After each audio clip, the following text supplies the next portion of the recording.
श्री स्वामी समर्थ. तुम्हा सर्वांचं श्री स्वामी समर्थ कृपा या चॅनलवर मनापासून स्वागत. स्वामी कृपेने तुमचा आजचा दिवस शुभ जावो.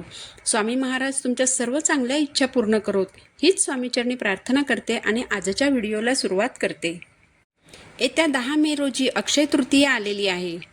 वैशाख महिन्यातील शुक्ल पक्षातील तृतीया तिथीला अक्षय तृतीया साजरी केली जाते. वैशाख महिना श्रीहरी श्री विष्णूंच्या पूजेसाठी अतिशय महत्त्वाचा मानला जातो.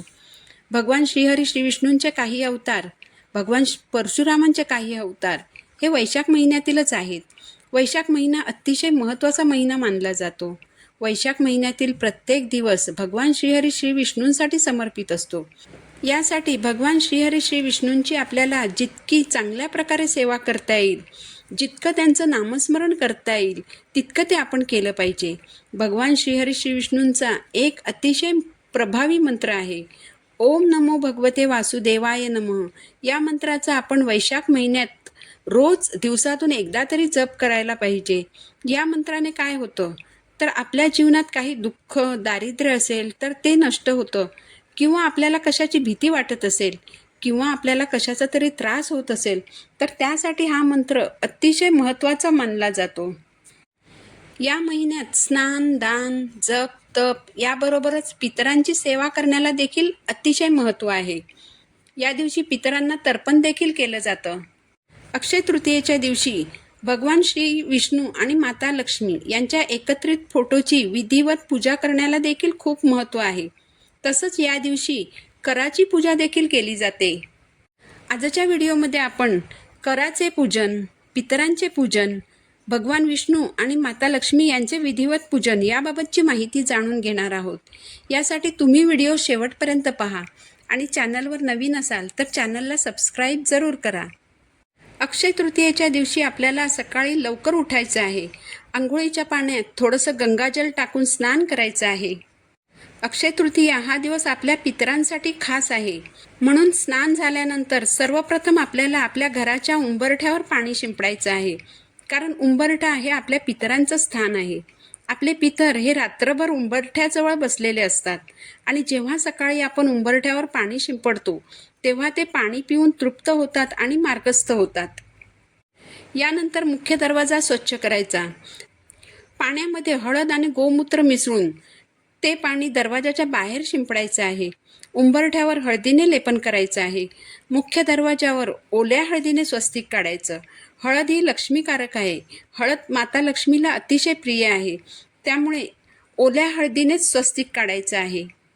या दिवशी सूर्याला अर्घ्य द्यायला विसरायचं नाही. हे सर्व झाल्यावर घरातील देवांची पूजा करायची आहे. यानंतर भगवान विष्णू आणि माता लक्ष्मी यांच्या एकत्रित फोटोची पूजा करायची आहे.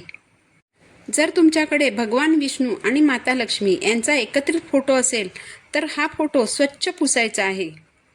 तुमच्याकडे जर भगवान विष्णूंचा फोटो नसेल तर बाळकृष्णाची मूर्ती घ्यायची आहे आणि माता लक्ष्मीची मूर्ती घ्यायची आहे.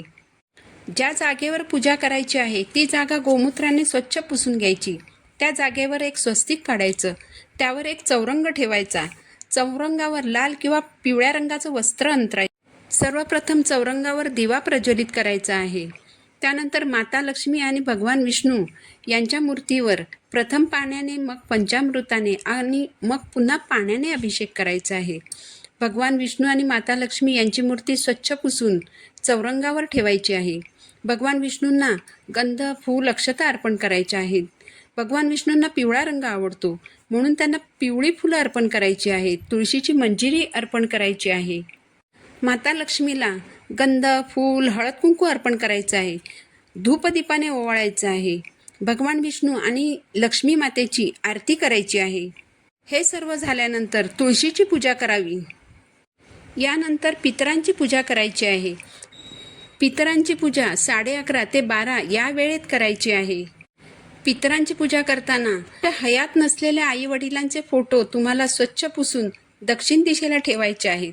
आपल्या पितरांचे फोटो हे नेहमी दक्षिण दिशेकडेच ठेवून त्यांची पूजा करायची असते. म्हणजे फोटोचं तोंड हे उत्तरेकडे येईल आणि पूजा करणाऱ्या व्यक्तीचं तोंड हे दक्षिणेकडील होईल. म्हणजेच तुमच्या घराच्या दक्षिण दिशेकडे हे फोटो ठेवायचे आहेत. ज्यावर फोटो ठेवणार आहात तिथे सर्वप्रथम दिवा प्रज्वलित करायचा आहे. फोटोमध्ये जो वडिलांचा फोटो असेल त्या फोटोला गोपीचंद लावायचा आहे. त्यावर तांदूळ आणि तीळ लावायचे आहेत. फुलं वाहायची आहेत.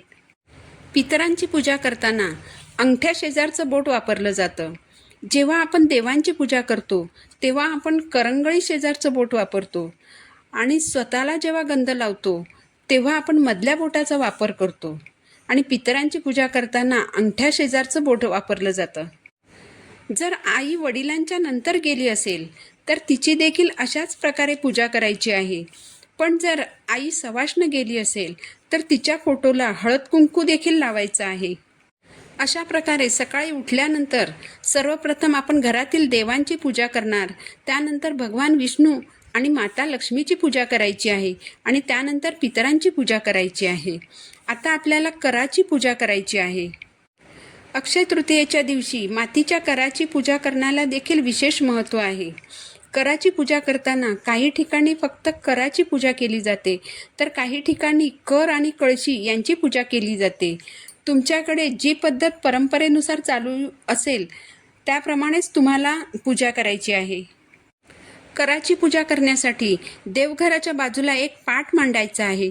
त्यावर एक पांढरं वस्त्र अंथरायचं. पाटावर एका बाजूला दिवा प्रज्वलित करायचा. पाटावर मध्यभागी गव्हाची थोडीशी रास करायची. तुम्ही जो करा घेणार आहात त्याला गोपीचंदची 5 बोटं लावायची. त्यावर तीळ आणि तांदूळ लावायचे. कराला एक छोटंसं छिद्र असतं. त्यात गव्हाची काडी घालायची आहे. त्यानंतर हा करा पाटावर जी गव्हाची रास आहे त्यावर हा करा ठेवायचा आहे. यानंतर या करात पाणी भरायचं आहे. या पाण्यात एक नाणं आणि एक सुपारी, थोडेसे तीळ आणि थोडेसे तांदूळ टाकायचे आहेत. यानंतर या कराला धूपदीपाने ओवाळायचं आहे. दुपारी जो नैवेद्य घरात बनेल तो नैवेद्य घरातील देवांना अर्पण करायचा. भगवान विष्णू आणि माता लक्ष्मी यांची जी पूजा केलेली आहे त्यांना स्वतंत्रपणे नैवेद्य दाखवायचा. पितरांना नैवेद्य दाखवायचा. पितरांना नैवेद्य दाखवताना पाण्याचा गोल करून त्यावर नैवेद्याचं ताट ठेवायचं आहे. आपण जी कराची पूजा केली आहे त्यालाही नैवेद्य दाखवायचं आहे.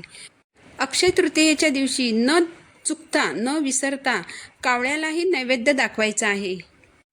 कराचा नैवेद्य हा गाईला खाऊ घालायचा आहे. दुसऱ्या दिवशी हा करा एखाद्या झाडाखाली नेऊन ठेवून द्यायचा आहे. ज्या गव्हाच्या राशीवर हा करा ठेवला होता ते गहू पक्ष्यांना खायला घालायचे आहेत.